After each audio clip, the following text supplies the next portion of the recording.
আরে ও মেয়ে, আমার কাছ থেকে একটু ঘুরে যাও। আমার নিচের দিকে যে শুকনো ডাল আছে ওটা ভেঙে নাও। ওটাকে ঘোরালেই তুমি সব ধরনের কাপড় পাবে।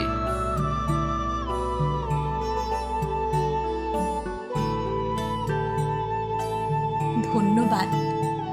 তোমার উপকার আমি জীবনেও ভুলবো না। যাও, সুখের শান্তিতে জীবন কাটাও।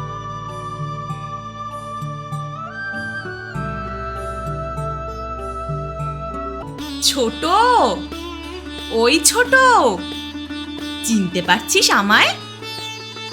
আমি বড় বউ রে। আরে, এ কি কাণ্ড! এটা কি করে হলো?